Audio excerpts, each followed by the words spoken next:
So what I want to do right now is I want to give one of the most profound sonic presentations to the world.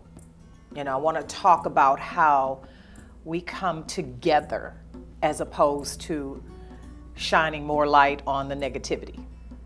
Today's episode is brought to you by HEB Curbside and Delivery. When life throws you a loop, HEB Curbside and Delivery is here to help. We shop how you shop, so you get exactly what you want. Order today at HEB.com. HEB Curbside and Delivery. It's never been easier to shop HEB. Oh my goodness, what a treat we have today.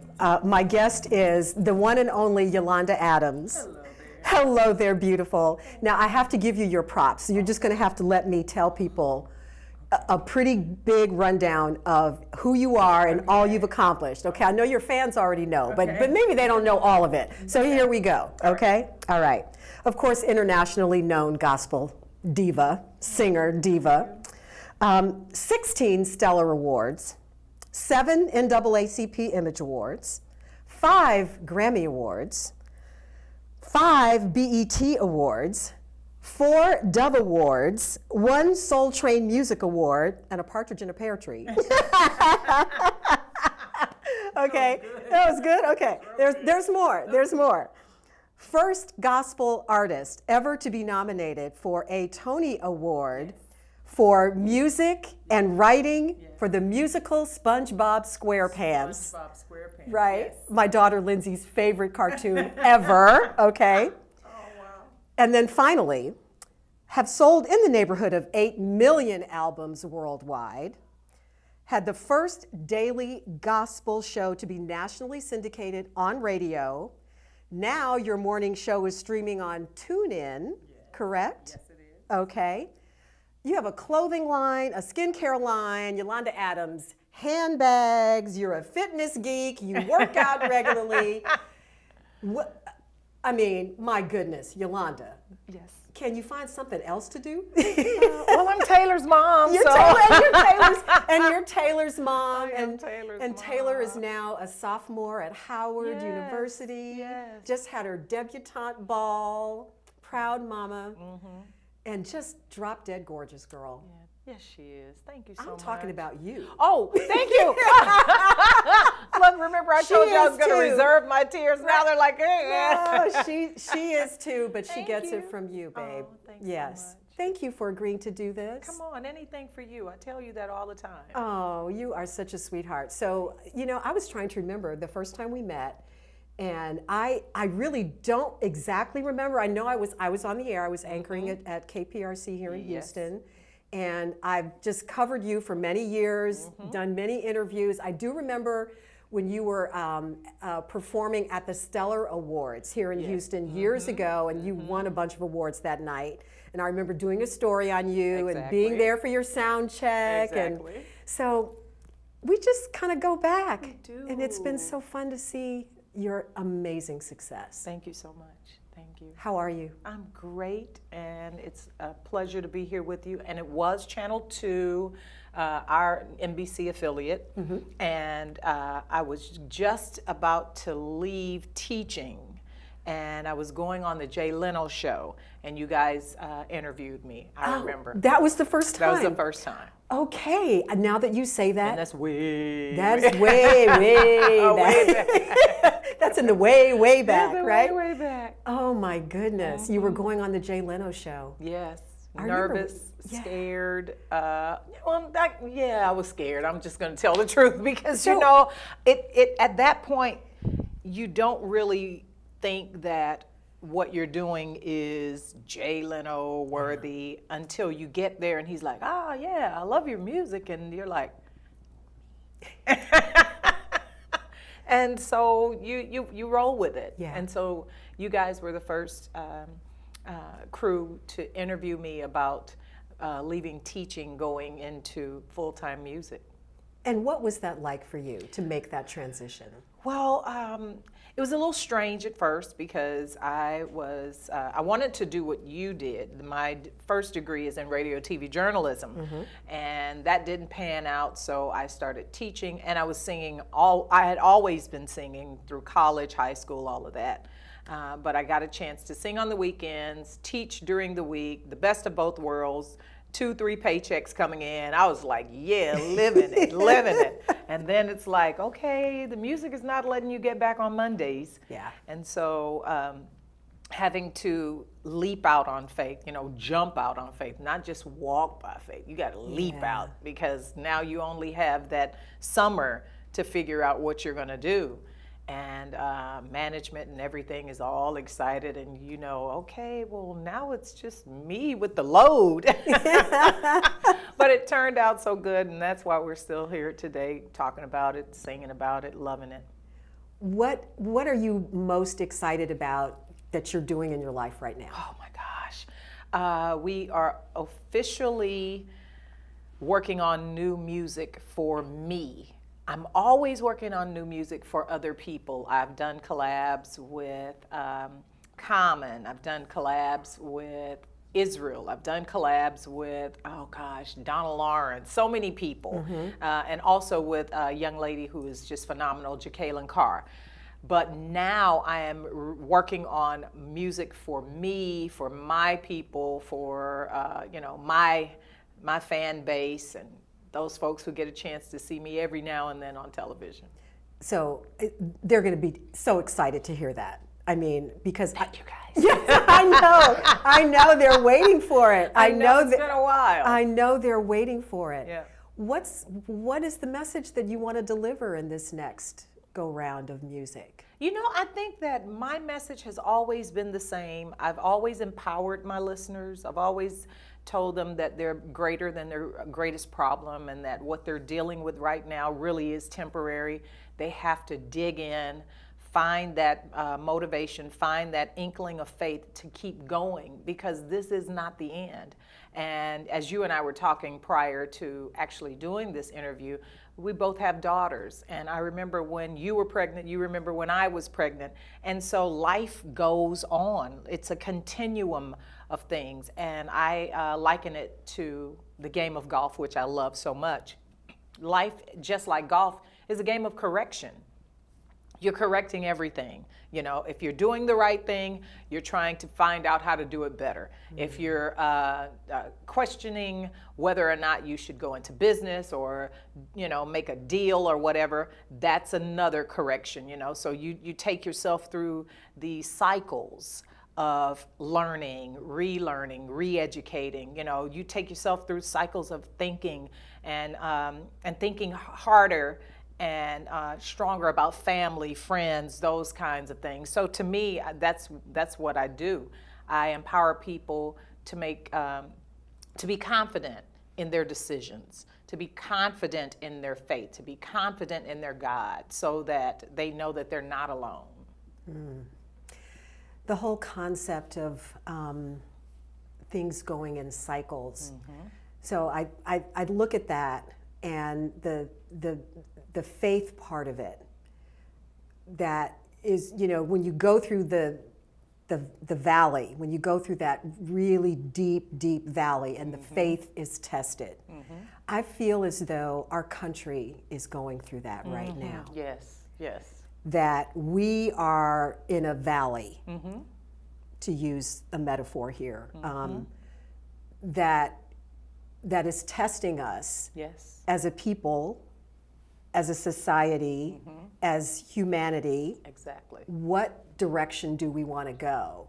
How are you viewing where we are from your perspective, as someone in the ministry, someone who speaks to people about faith? Yes. Where are you on this? Well, I'm always a person of hope.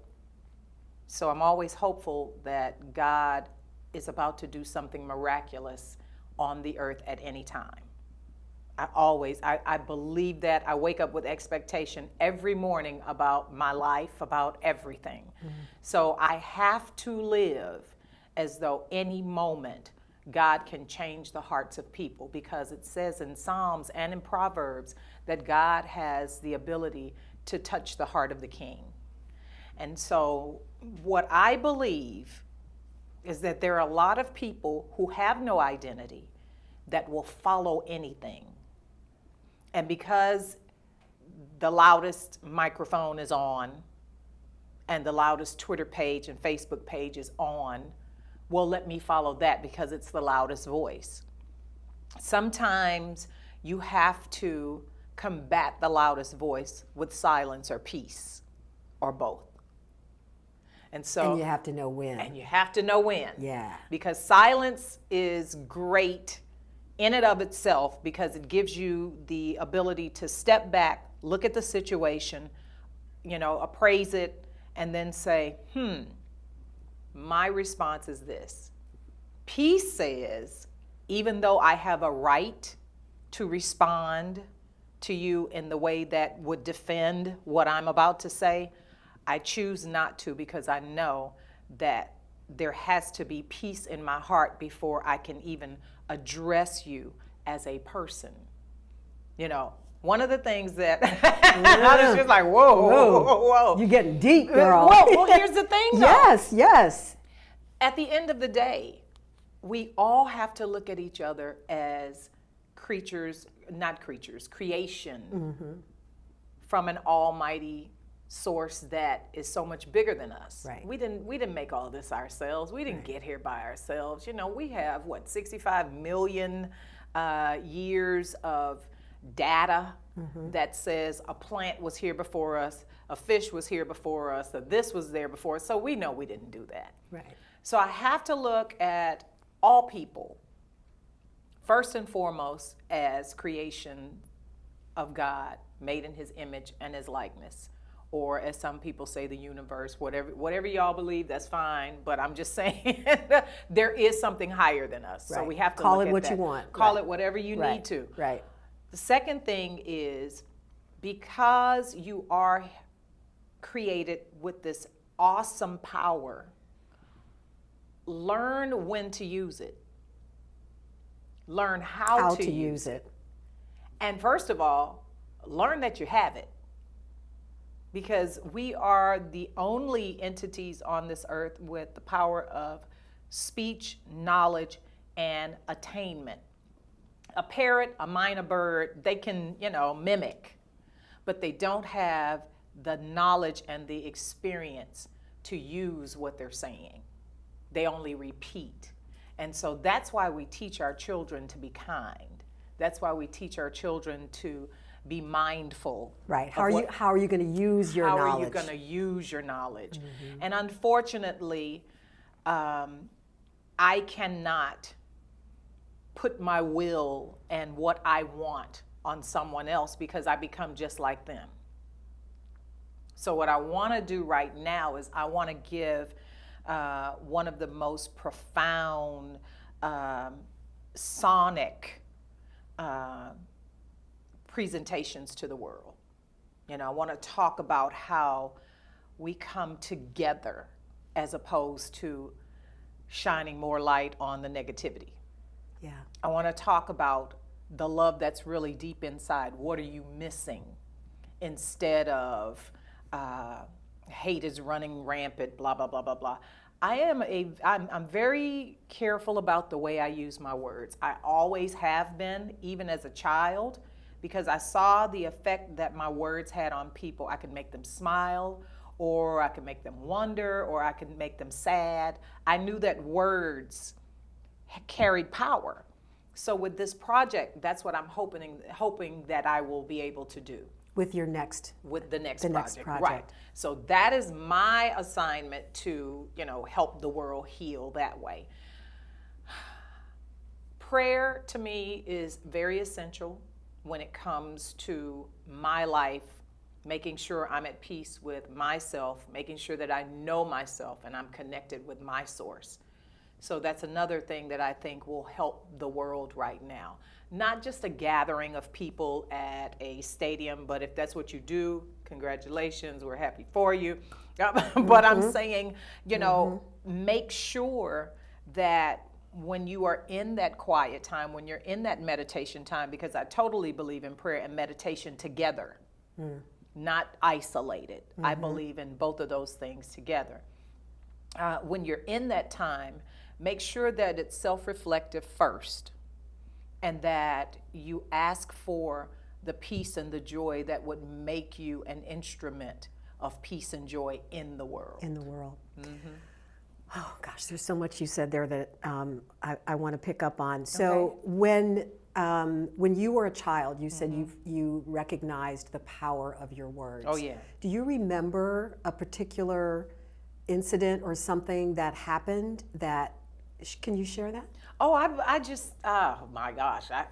I have one of those memories because I have to remember songs and I have to remember beats and I have to remember all of this. I have about 100 million songs in my head. I'm sure you do. So I do remember incidents also. Okay. I do remember as a kid hearing folks say, "Oh my gosh, you sing so well.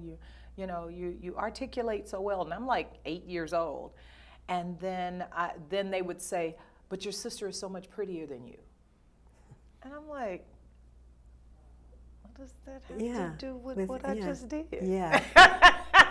Yeah. So I saw Yeah. firsthand and Right. felt firsthand what that was like. And I'm like, wow. So even as a kid, I never wanted anyone to feel as though something I said or something that I did made them hurt, made them feel less question whether they were less than, you know. And I think, and I don't want to get too political or whatever, because I've voted across the board all my life. I've never been a So have I. a one person, I have one too. party person, because I have friends who are staunch Republicans and that's all they do. I have friends that are staunch Democrats, that's all they do, and independents and green parties and all that.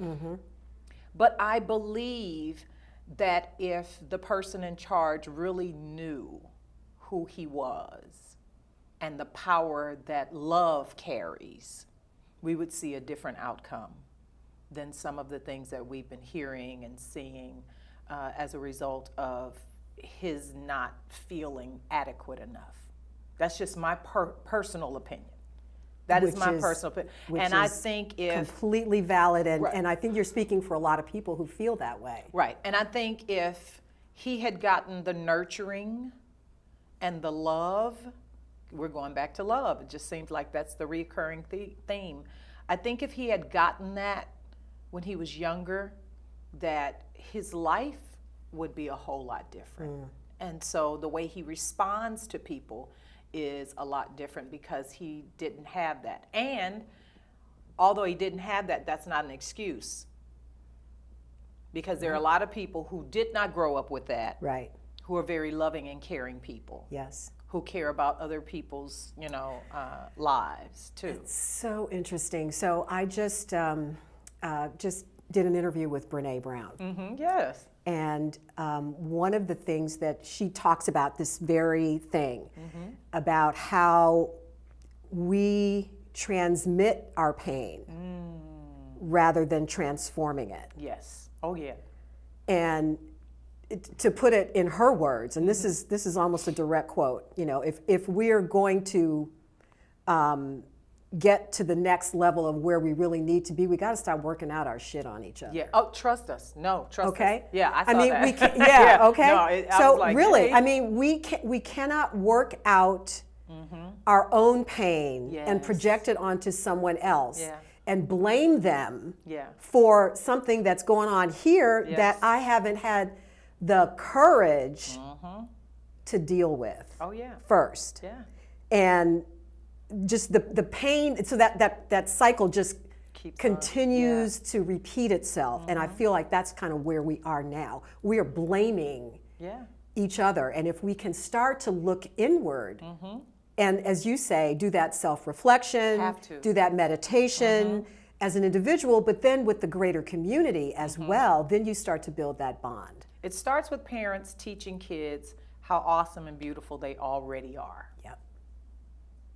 Not teaching them how to hate, because hate is such when I tell you, an ugly beggar. It is, I mean, it begs for attention. It begs for attention. And you and Brene were describing and defining borderline narcissism. Because narcissism says, I am not the problem, you are.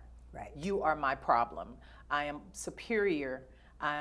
You are inferior. I am this, you are that. But there's always this comparison when in actuality the narcissists wish that they did have the kindness and the love and the support that you have. But they have to make you feel that what you have is less than them, because then you'll start doubting yourself and you'll become, you know, a little less loving, a little less kind, a little less whatever. Right. And I'm praying against all of that. You and me both. So going back to the 8-year-old Yolanda, yes. when that person made that remark yes. to you, how did you handle it? Well, as a kid, you always go to your parents and you ask the question, why did this adult say this to me? And my father said something really interesting to me that I've lived with for a long, long time. He says, everyone is not kind, but you have the responsibility to be. That's beautiful. And I'm like, whoa. But she practically called me ugly. Right. And so he was like, no, here's the thing. Here's the thing. Here's the thing. Everyone is not kind, but it is your responsibility to be kind, because you've seen kindness all your life. You've seen love all your life. You've seen acceptance all your life. You've also seen tolerance all your life. And the reason my definition for tolerance is what it is because he never allowed us to use the word tolerate, because you know, tolerate means that, you know, I have to be with you for right now, but if I wasn't in your presence, you know, and so I don't like tolerant. I like, you know, kindness. I like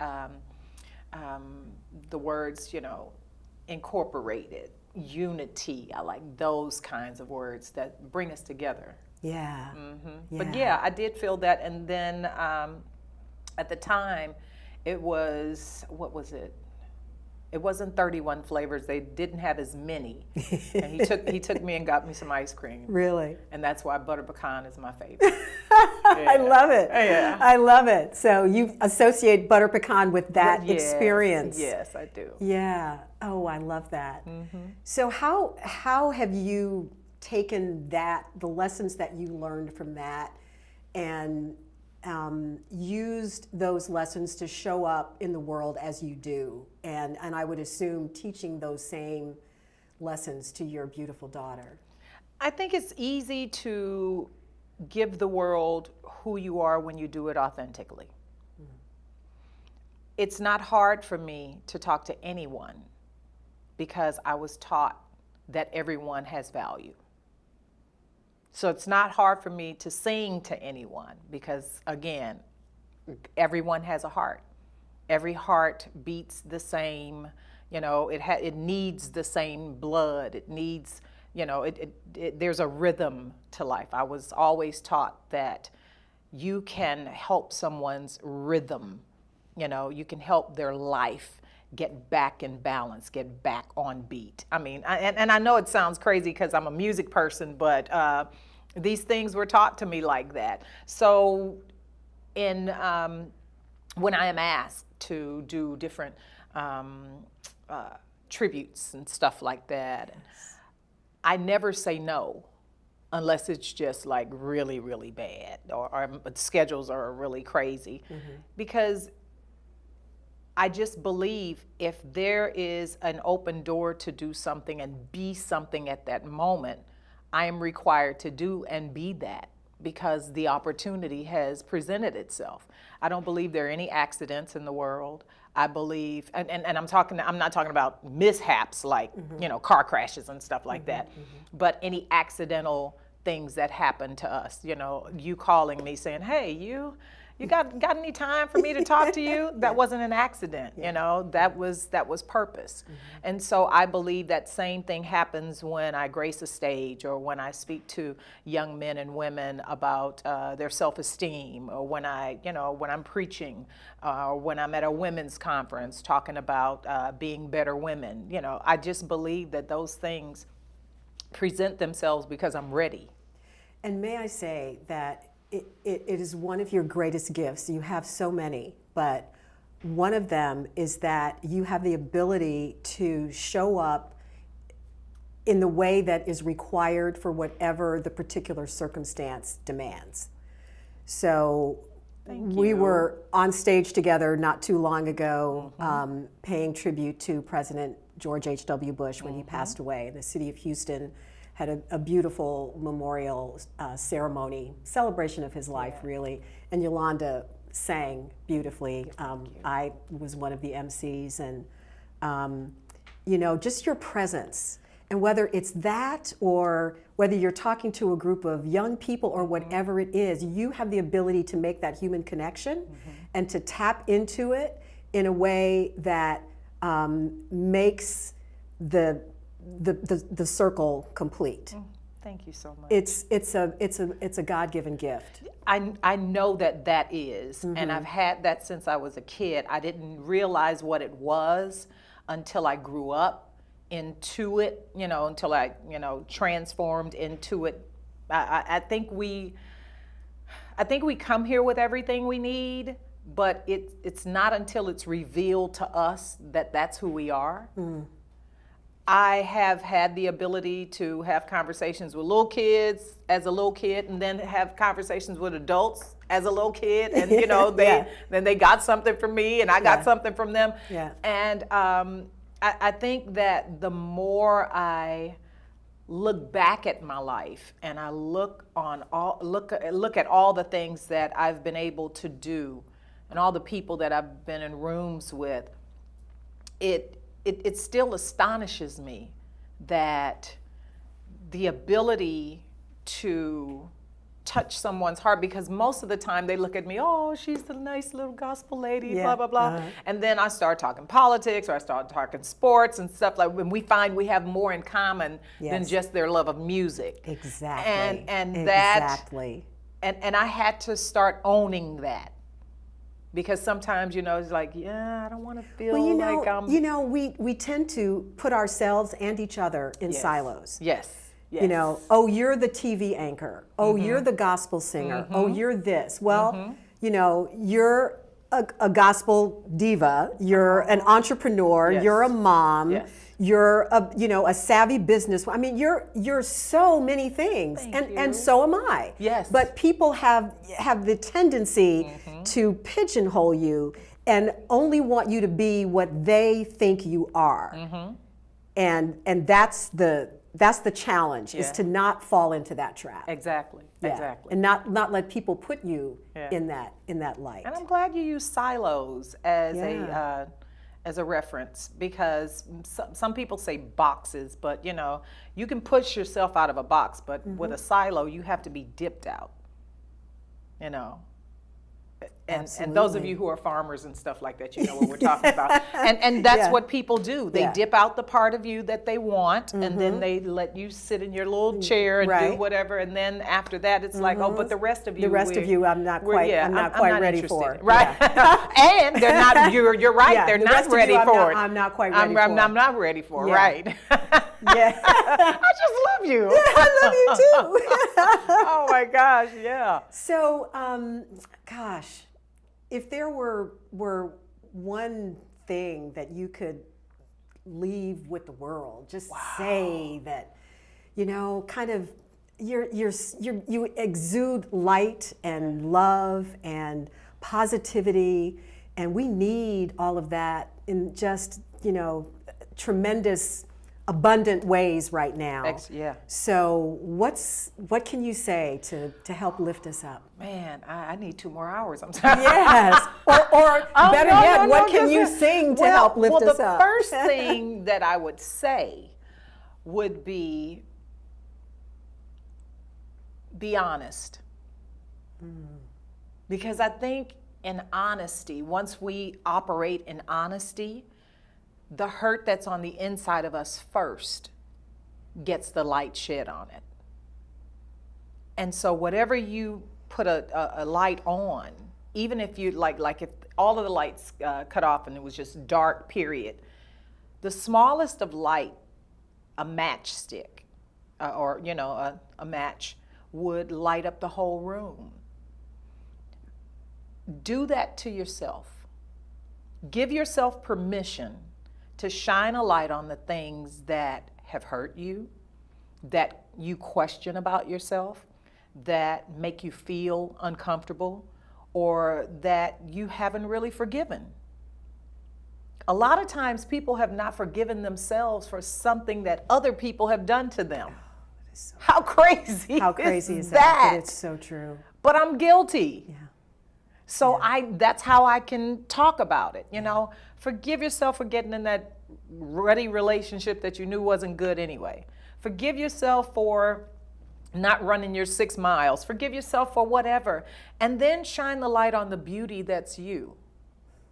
Because that's what light does. It not only gives you light to guide you, but it also illuminates the pathway so that you have a clear cut and how, well, what word do I want? I want to use a really nice big word for your audience, but just a clear cut path to keep doing what you do, because we need you.